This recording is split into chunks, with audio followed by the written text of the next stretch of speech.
Okay, welcome everybody to the Breakthrough Cloud program. So for people who have never attended the show before, we usually invite thought leaders and people who are actually making change in their industry, in their organization, and learn one or two tricks. And they have been managing teams before.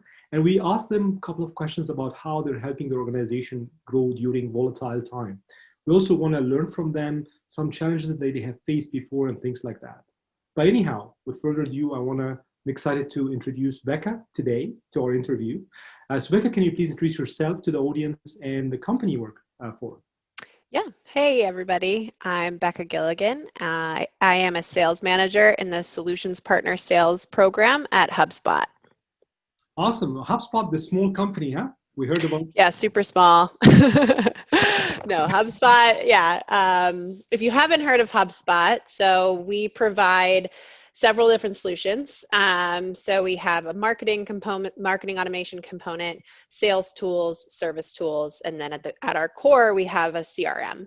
And so we work with all different sizes of business, solving all different kinds of needs, pain points, and ultimately our goal is to provide a frictionless environment for every team, marketing, sales, service, in order to provide a great solution for their customers.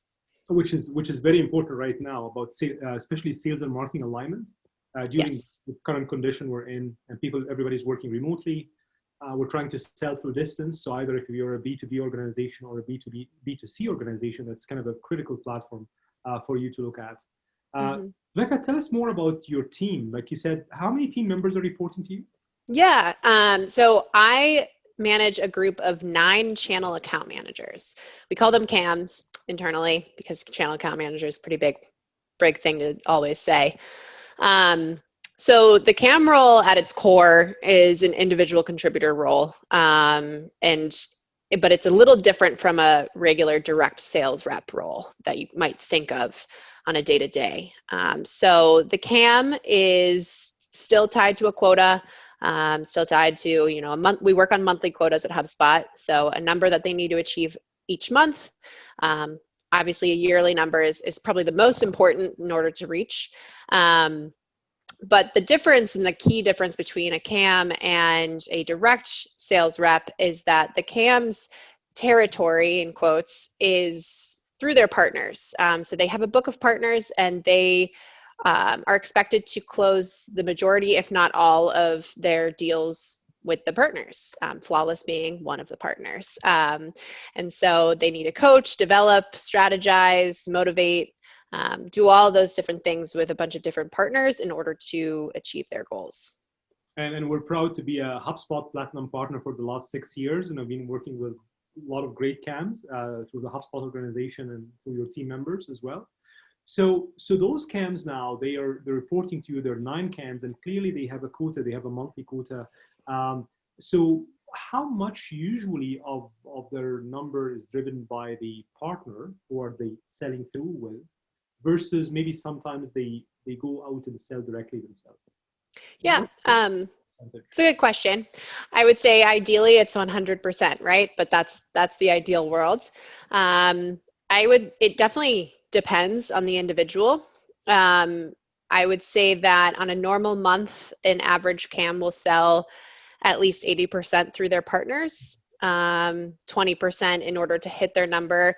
They might have to sell some direct deals. That being said, it's really just we want to make sure that, and that's my job, is to make sure that the CAMs are pushing their partners and working with them in order to close as many deals as possible, and making sure that you as a partner yourself are achieving your business goals, and not just talking about HubSpot the full time, but really just talking about what do you need to achieve revenue wise, what do you need to achieve, like are you looking to hire more people to your organization, and then how does HubSpot fit into that piece as kind of the motivation factor.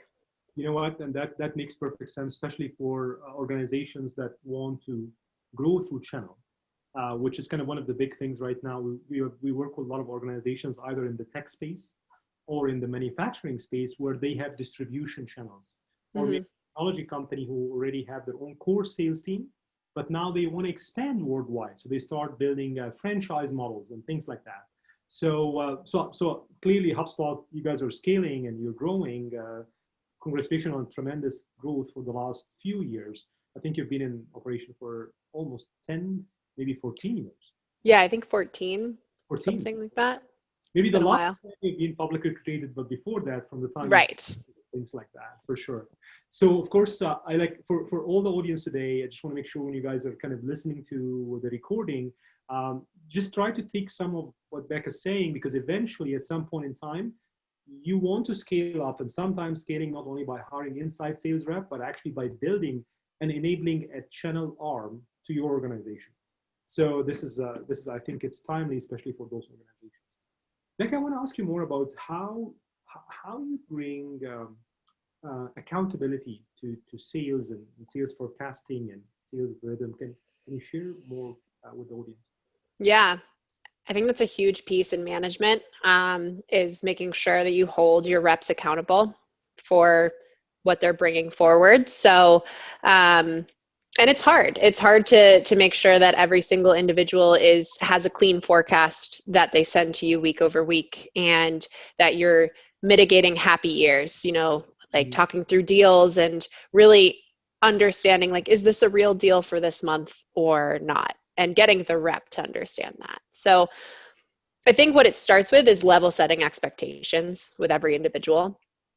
For example, I know my forecast that I roll up to my director is due every Monday. And I have relayed that information to my team. And my expectation with them is that they have a clean forecast, hopefully by Friday afternoon, if not latest Monday morning, so that I can give an accurate number to roll up to my director, who then rolls it up to her boss and the CCO and everything like that. Because at the end of the day, that's what HubSpot's numbers are going off of. And so in my eyes, accountability is consistency, asking the same set of questions in every one-on-one when we talk through deals, talk through the pipeline, getting every person on the team to understand what the expectations are in terms of forecasting. We use forecast stages like most likely, best case, commit. So best case, for instance, is like 20% chance of closability within month. Most likely is 50% or so. So trying to get them to really understand the why behind using those stages and how important they are, and making sure that they're achieving their goals and holding themselves accountable to keep a clean forecast. Absolutely. And I think it comes with trust as well, that they trust you, that you will empower them to do that. So yeah. I'll repeat what you said, because I think couple of nuggets I'm listening while you were presenting here. So the first thing is, you said to the managers on the call today, be very careful with the happy year. And my understanding, you always tell me that with my team, right? So happy year means a new sales rep, new to the team, so excited that he thinks that any prospect is a real commit deal. That's a big danger, especially for managers who are rolling up to their VP when they're doing the forecasting. So for any people who are kind of listening to this recording right now, if you're a manager managing a sales team, and then you're rolling up your own forecast to a director level, or to the CEO and founder of the company, what I'm hearing from you, Becca, that there need to be some kind of guidance to kind of, when you roll it up differently than what you hear from your team. You kind of put your own judge kind of level on the deal. Is that correct? Yeah, that is correct. Yeah. And especially it's critical for any publicly rated company, even more though than a privately rated company, because of course that affects, how the everything. Rating. Exactly. Yeah. Exactly. So, and then I think also what I'm hearing is that you start building your own process and system internally with your team about how you forecast. So the best case is the 20% versus the most likely versus the commit. So this is kind of back to the audience. What I'm hearing from you back is that each organization needs to build their own kind of metrics around how you gauge the real number that's being rolled up to close on a monthly basis or a quarterly basis or annually. Do you guys, so you do reporting weekly, you then summarize like on a monthly and quarterly as well, or how does that work? Yeah. So I roll up my forecast weekly. I will say that it doesn't change by too much week over week. I don't think it should. Like you should. It's hard in the beginning of a month to really determine what that month's going to look like. So you kind of have to make a bit of a judgment call, to your point from earlier, as based off your conversations, how your reps are feeling. It's difficult when you have a lot of new reps on your team who don't really understand how to forecast yet. So really kind of asking, not asking surface layer questions, really digging into each deal with them. It's much easier when you have a lot more tenured reps who you can, confidently rely on and trust that they're going to roll up a good forecast.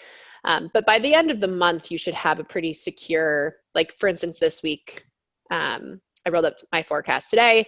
I have a pretty good idea as to where we're going to land. And I'm pretty confident in it.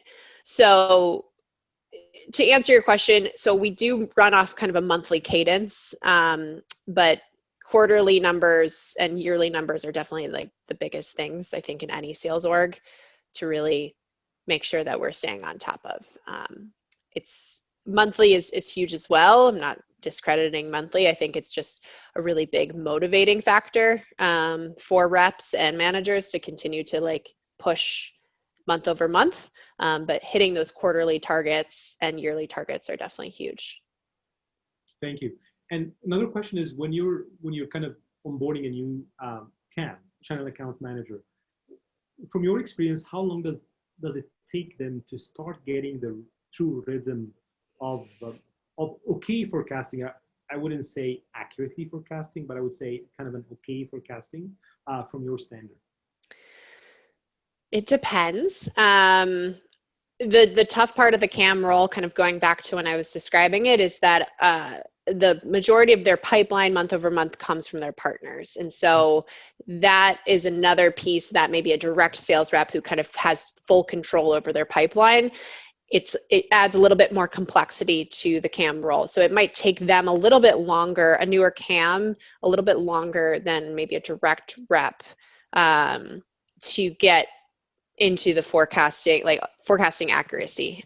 So I would say, anywhere from probably 4 months in the role to 8, or maybe even a full year, hopefully not that long, right? But I think that's where me and my fellow managers come in to make sure that, if they aren't getting it by 6 or so months, what's missing, and what are the questions that I'm not asking, and what are the things that they're not necessarily looking for, or even asking their partners to get an accurate forecast. And thank you for reminding me again, because the CAM role is a little bit more complex, because they're really it's an extension of a role, and sometimes maybe they are accurate, but then their partner maybe doesn't have the same culture of forecasting or accuracy.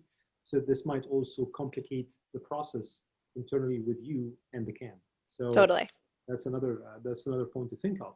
So now since we're speaking about collaboration between different organizations, maybe I'll ask you a different question about collaboration within your organization. So you're a leader, you're managing a team of 9 people. Each one is carrying a quota. They're reporting on a monthly cadence or monthly rhythm. You're having your roll up as well on a weekly basis. Do you find sometimes yourself as a leader kind of doing a cross-functional task with other departments inside of HubSpot? Yeah, that happens a lot. So I think, especially in such a big company as HubSpot, we're a global company. There's like for instance, this morning I was on a global training with 40 other sales managers. We were going through this sales training together, and it's always fun when we do those things because I have the opportunity to meet with managers in Dublin, or pick the brain of a corporate manager, when so often you are kind of contained, especially now with COVID, when we're all working remote, you're kind of contained with the people that you work with on a day-to-day basis. It takes a little bit more effort to, pick the brain of someone else that you're not necessarily working with on a day-to-day. And that's something I reinforce with my reps too, is we're all on the same team. We're all after the same goal, and we all want to be successful. So the best thing to do, and I'm trying to also lead by example with this, is if you need to communicate something or you need to have a conversation with someone, whether it be a difficult one or you just want an update on a deal or something like that, right? Pick up the phone, don't Slack, don't email, like that. Exactly. We're all human here. So I think that's key there. Yeah, and that's a good point, because sometimes you find yourself leading a team coming from different generations, right? So you have the millennials, you have the Gen X, right? And Yep. very soon you will have I guess, the Gen Z coming Yeah. to Gen Z. The digital natives coming to the workforce, and they don't want to speak to anybody. Yeah. On this, They'll just send videos. Yeah, exactly.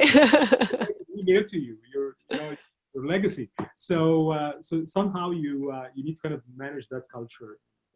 So speaking about different generations, how many different gens you have in your team right now? Yeah, I wish I had more more generations than I can speak to. I think honestly, the majority of my team falls in that millennial bracket. But I will say that I'm a little bit different. My team's a little different from the other CAM teams that are in my org. I think for whatever reason, I just have a young in tenure, but also younger in age on average team versus a lot of the other teams. They have a really good mix of tenure as well as generation, which is really great. So I wish I could speak to like having a little bit more diversity in that sense, but okay. I do not. At least you have one model, so you can build around it, at least for now. Yep. Awesome. Now I'm going to take you to a different side of our interview, which is speak to me about the rhythm of the sales pre-COVID versus during COVID. How do you feel things changed? Like, what did really change, and how are you managing that change as a business leader? Totally. So I am in an interesting spot. So I joined HubSpot in December of last year. So I was only in the funnel from January, because we do like a full month of training for new hires. So it's not really considered, you're not really in seat yet. So only for like probably 2.5 months before COVID happened, before full remote, all that stuff. So not necessarily even knowing too much about pre-COVID. I will say though, I mean, change management has been huge, and trying to make sure that, you're continuing to iterate on different processes and continuing to make sure that you're empathizing with the sales rep while also hitting your goals, things like that. I would say I can speak to a lot when the whole thing happened in mid-March. It was scary. I think there was a lot of unknown, I mean, I personally, so I was supposed to get married May 9th, and I was like, oh, yeah, it's going to be fine by the fall. Let's reschedule till end of September. And I did, and now I'm not getting married at the end of September. But I think that was kind of the mindset. That's just an example to speak to of the mindset of people. It's like, okay, well, yeah, we're going to work from home for 2 months, and we'll be back in the office by May. Or, okay, now the summer. Okay, maybe into fall. And now it's like, okay, well, let's just get used to working from home for at least the rest of the year, potentially into the spring, and go from there. So I think managing those different stages has been difficult. That being said, HubSpot's had some of its best sales quarters in years. We had the best Q2 we've ever had. So that's pretty amazing. I think it speaks to the product that we sell, because if you think about it, a lot of these industries that rely on, outside sales reps, for instance, they're going to have to move inside. They need a system to help their sales reps, function for inside sales. That's what we provide. Some companies that maybe have some old school marketing, like they don't necessarily think about inbound marketing. They need a little bit more automation. That's what we provide, different things like that. So I think we were expecting volume to be a little bit lower and not being able to hit our goals, but we we kind of saw the opposite. So it's That's been a lot of amazing. fun. Actually good to hear. So I'm Yeah. assuming you guys didn't even adjust it. You didn't adjust your sales number for the year. You kept it and you continued. Is that So we adjusted the first 2 months. I will say that. So we adjusted our numbers just because we didn't know, right? There was a lot of unknown. I think it's really incredible to work at a company like HubSpot with a leadership that's so transparent. There was executive AMAs every week the first 2 months that this happened, kind of updating us on like what they were talking about in their meetings. And you're thinking about there's, I don't know, maybe 2,000 employees at HubSpot at this point, and the fact that they were holding these sessions to just give us some insight into what they're thinking about, what they're talking about. And we adjusted some things, like we had different promotions and things like that to help with businesses, especially with their budgets. I think that that's actually a piece too that we're going to continue to see is the budget decreases for everyone. There's a lot of businesses that are struggling right now, and we want to empathize and work with them, but we need to make sure that, okay, are we able to provide this discount for them to use this product? So that's definitely a big piece that we've been running into more and more. Yeah, that makes sense. And I think, like, I'm glad to hear that at least you can see that everybody now is kind of moving to the online direction, understanding that the inside sales rep need to be empowered better. You need to give them more air cover, especially that there's now no avenue for trade shows or face-to-face meeting, and you need to do more of that virtual. And Yep. also adjusting the marketing from a traditional marketing to kind of inbound and content and revenue-driven and account-based marketing. I think this is actually very cool. We can see it as well. We've seen that like actually things are ramping up for us during some of that time too.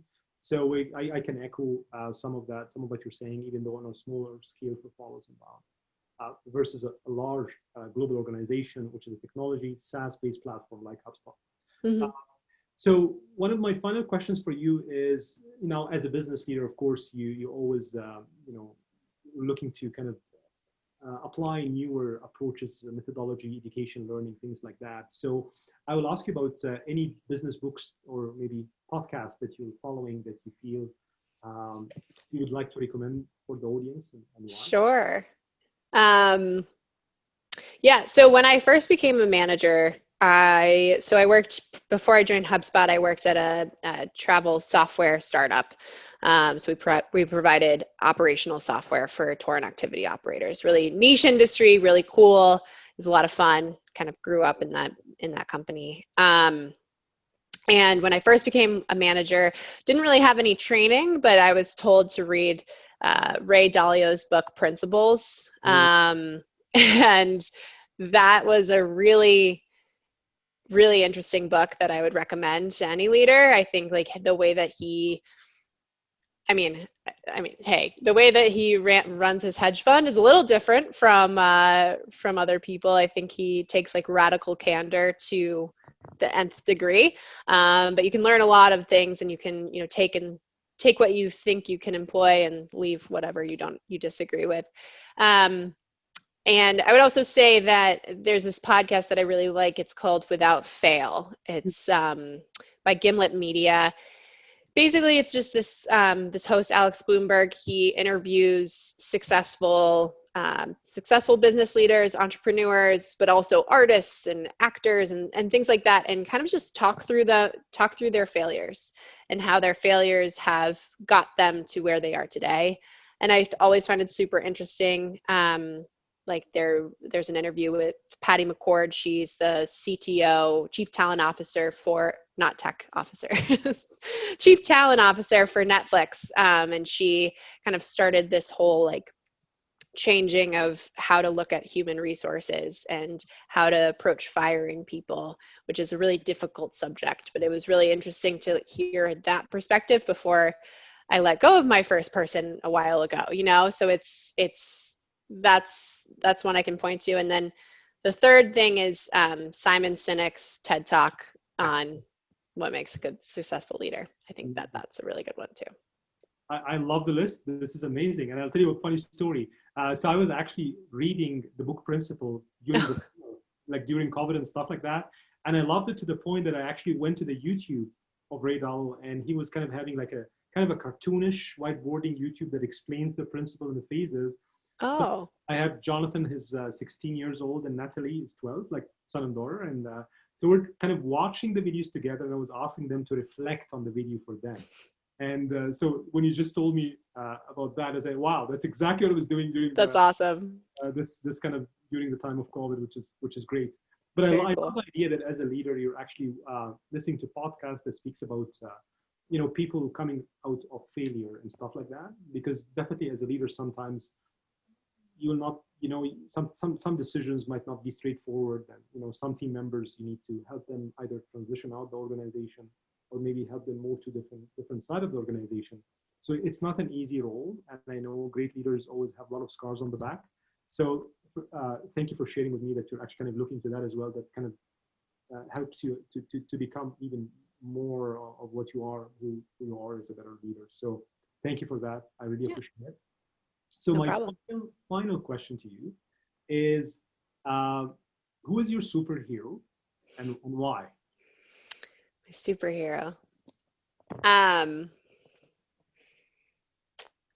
so this is topical, just considering what's happened. But it's probably too easy of an answer. But I would just say RBG, Ruth Bader Ginsburg, is the person I can kind of just immediately think of, just because of what she did, and obviously what happened is really sad. But she led like an amazing life and stood up for what she believed in, while also not really burning any bridges. I think like what's cool about and what's incredible about who she was and what she did was obviously she trailblazed in an industry and in a discipline that was and is still very male dominated.